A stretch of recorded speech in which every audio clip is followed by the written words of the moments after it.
Жалбырақ ТВ каналында жаңылықтар түрмөгү менен күн бүгүн программасы. Студияда мен Тимур Владислав, саламатсыздарбы. Алгач чыгарылыштын кыскача мазмуну менен таанышып алыңыздар.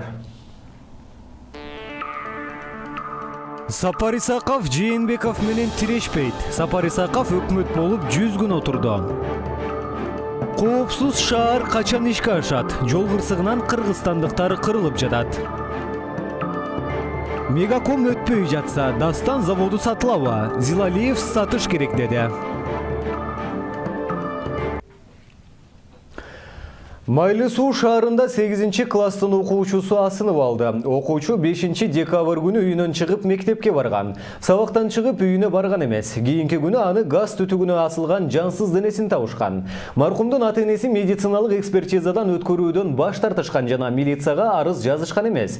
Милициянын маалыматына караганда каза болгон окуучунун үй бүлөсү үлгүлүү болгон. Уруп сабоо же уруш тартыш дагы болгон эмес. Мектепте болсо окуучуну бала өзү дагы тартиптүү, уруш катышпагандыгын айтышкан. Кадамжай районунда 2 унаанын кагышуусундагы жол кырсыгы катталып 2 адам көз жумду. Кырсык бүгүн 7 декабрда саат 13:50 болгон. Окуя Кадамжай Бүргөндү жолундагы Хальмён айылында катталып, Nissan Primera үлгүсүндөгү унаа менен Деут Тико унаасы сүзүшкөн. Бул тууралуу Баткен облустук ички иштер башкармалыгынын басма сөз кызматы билдирди. Маалыматка ылайык, унаалар сүзүшкөндө 2 адам катуу жаракатынан улам ошол жерден каза болушкан. Алардан тышкары 3 адам ооруканага жеткирилгенин кырсык болгон жердеги ыкчам топтун кызматкерлери билдиришкен. Учурда кырсыктын келип чыгуу себептери жана айдоочулар менен жүргүнчүлөрдүн аты жөндөрү такталууда. Чүй облусунун Аламүдүн районуна караштуу Озерный айылында адам өлтүрүүгө шектелип 18 жаштагы бала кармалды. Бул тууралуу бүгүн 6 декабрда Ички иштер министрлигинин басма сөз кызматынан билдиришти. Маалыматка ылайык 1 декабрда болжол менен саат 16:30 чамасында Озерный айылында 30-35 жаштагы белгисиз адамдын жансыз денеси табылып, анын киши колдуу болгону маалымдалган. Кийин анын өлүмүнө шектелип 18 жаштагы СБ аттуу жергиликтүү тургун кармалган. Тергөө иштеринин натыйжасында шектүү кылмышты толук мойнуна алган. Ал каза болгон жаран менен Озерный айылына таксиде чогуу баратып таанышкан. Таксиден түшкөдөн кийин алардын ортосунда пикир келишпестик жаралып мушташа кетишкен. Шектүү маркумга катуу сокку узатып, ал эсин жоготуп койгондугун айткан деп билдиришти басма сөз кызматынан. Андан сырткары учурда аталган окуя боюнча кылмыш иши козголуп, шектүү Бишкек шаарындагы номер 1 тергөө абагына жеткирилгендигин кошумчалашты.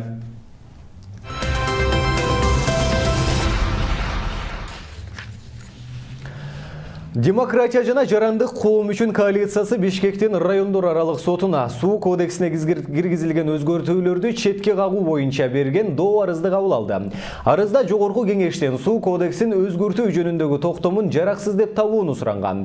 Арыз ээлери документти кабыл алууда мыйзам бузуулар болгон, ал жокко чыгарылышы керек дешет. Соттук процесс 20 декабрда болот. Ноябрда жогорку кеңеш суу кодексине өзгөртүүлөрдү киргизүү жөнүндөгү мыйзам долбоорун кабыл алып, мурдагы президент Алмазбек Атамбаев дагы кол койгон. Өкмөттүн суу кодекси тууралуу мыйзам долбоорунда кум төргениндеги Давыдов жана Лысый мөңгүлөрү эрип түгөнүп калгандыктан кен казууга уруксаат берүү жазылган.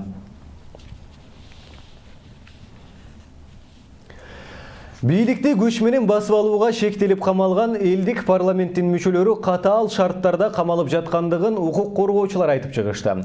Бекболот Талгарбеков, Төрөбай Кулубаевдин туугандары дагы камакта шарты катаал экендигин айтышкан. Алардын берген маалыматына караганда күнүнө 1,5 саат гана сыртка чыгарат, калган убактыларын камерада өткөрүшөт. Андан сырткары Бектур Асанов, Кубанычбек Кадыров жана Эрнест Карыбековдардын туугандары менен болгон жолугушуусуна дагы мүмкүнчүлүк болбой жаткандыгын укук коргоочулар өз сөзүндө кошумчалашкан.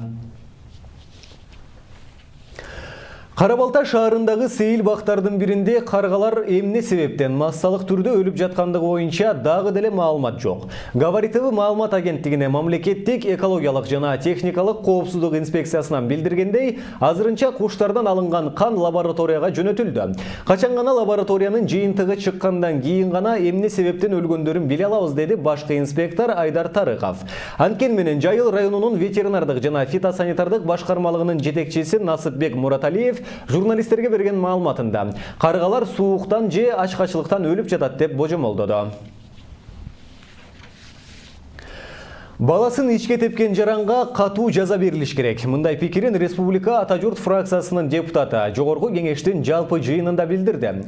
Депутаттын айтымында балдарга болгон зомбулук кыскарган жок. Мындан улам бул маселеге өкмөт көңүл буруусу керек дейт.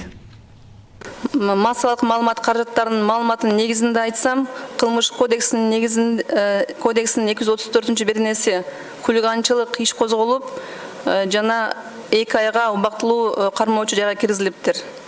Менин оюмча, өз баласына кордук көрсөткөн кишиге тандалган берене аябай аз болуп, жараксыз, жетишсиз болуп калат. Себеби баласын бут менен тепкендиги биринчи эле жолу болбосо керек. Мындай зомбулукту мен ойлойм үй бүлөсүндө бул ар дайым систематически көрсөтүп жүргөн болуш керек. Ошондуктан мен ойлойм бул кылмыш кодексинин 111-беренесине да туура келет. Ошондуктан укук коргоо органдары иштин жагдайы боюнча толук кандуу жана ар тараптуу кылдат териштирүүсү зарыл. Жана өзүнө ошол кылмыштын оордугун туура аныктап, катуу жазып алууга тиешелүү деп ойлойм.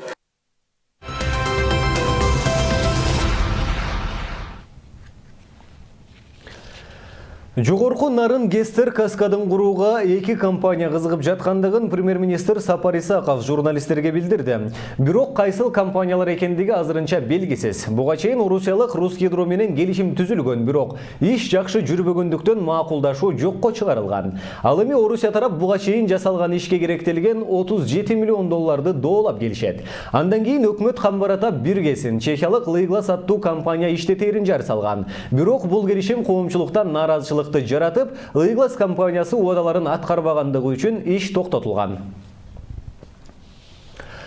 Жогорку кеңеш бүгүнкү жыйынында мамлекеттик мүлктү башкаруу жөнүндөгү өкмөттүн маалыматын укту.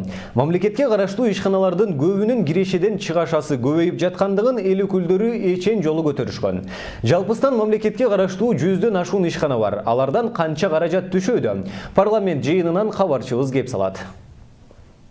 Акыркы күндөрү Альфа Телекомдун сатылбай калышы, Манас аэропорту саттыкка коюлат деген сөздөр, Максим Бакиевке тиешелүү жер тилкелердин текейден арзан сатылышы тууралуу коомчулукта турдуу сын пикирлер айтылып жатат. Мындан улам айрым депутаттар суроолорго толук жооп алуу үчүн өкмөттөгү биринчи адамдардын келүүсүн талап кылышты. Бүгүн саат 2-де өкмөттүк күн болот. Ошо өкмөттүк күнгө аппаратка эме берип коесузбу, задание берип койсоңуз, биринчи лицелор келсин деп. Чакырылгандардан, өкмөттөн. А бирок жогорку кеңешке өкмөт башчы Сапар Исаков менен биринчи вице-премьер-министр Аскарбек Шадиев келбей койду. Жыйында өкмөттүн экономика жаатын тескеген вице-премьер-министр Толкунбек Абдыгулов доклад жасады. Ал мамлекеттин карамагында ишканалардын ишин жандандыруу, алардын санын оптималдаштыруу чаралары көрүлүп жатканын айтып, жылдык кирешесине токтолду. Ошол жылдын 30 ноябрына 124 миллион 800 миң сом келип түшкөн. 2018 жылга болгон 300 божомол 367 миллион сомду түзөт. Демейде өкмөттүк саат өткөндө жыйындар залына депутаттар жыктолуп суроолорун узатышып, жада калса жыйынын кечки саат 8ге чейин улантышчу. Бирок бул жыйында депутаттардын жарымынан көбү жок болду. Эл өкүлдөрүнө караганда өкмөттөн келген кишилер көп болду. Байпакбаев Экмат Журакбаевич, депутат сөз. Жок экен. Кийинки депутат Мананов Илхам Абдуркахарович. Жок экен. Депутаттардын жыйынга аз катышкандыгынын дагы бир себеби бар окшойт. Мурда өкмөткө суроосу бар депутаттар заматта жазылып, каалаган суроосун берүүгө шарт болсо, эми андай эмес экен. Суроо берүү үчүн алдын ала жазылыш керек экен. 2 минуттан ашпаган суроого убакыт берсеңиз, ошо бойдон табло менен кетебиз, урматтуу депутаттар. Регламент боюнча өкмөттүк күндө 5 күн мурун кат жүзүндө өкмөткө суроо кетет депутаттардан. Ошентип жыйында көпчүлүк эл өкүлдөрү маалымат алуу укугунан ажырап калды. Айрым депутаттар ортоңку микрофонго чыгып суроо берейин деди эле, төрага регламентке таянып өкмөттү арачылап калды. Урматтуу депутаттар, бири-бирибизди сыйласак, процедурный машина менен чыгып сунуштарды бериңиздер. А ортого чыгып суроо берип дагы муга жооп бер десеңиздер, мен анда микрофонуңуздарды өчүрөмүн. 2 саатка созулган жыйында баштагыдай өкмөттүн ишмердүүлүгүн сындап алган оппозициянын дымагы билинген жок. Депутаттардын суроолоруна жооп берип жаткан Мамлекеттик мүлктү башкаруу фондусунун төрага орунбасары 99 ишкана менен иш жүрүп жатканын айтты. Азыркы күндө Мамлекеттик мүлктү башкаруу фонду ошол 99 ишкана менен мамлекеттик ишкана менен иш алып барып жатабыз. Анын ичинен 44 кирешелүү, 20сы кирешеге чыкпай жатат жана 35-и байы сиз айткан рентабелдүү эмес мамлекеттик ишканалар. Бул боюнча өкмөттүн токтому кабыл алынган, ведомстволор аралык комиссия түзүлүп, бүт ар бир ишкана боюнча анализ кылып чыккандан кийин ошол 35 рентабелдүү эмес мамлекеттик ишканалардын правовой статусун чечүү боюнча же аларды кошуп, объединять этип, же болбосо ликвидировать этип, же болбосо менчиктештирүүгө чыгарса болот.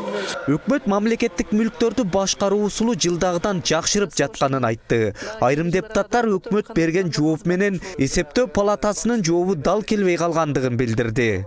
Мисал үчүн, счетная палата провела анализ реестра договоров аренды госимущества, и были выявлены несоответствия реальной суммы с арендной, были занижены в 10 раз.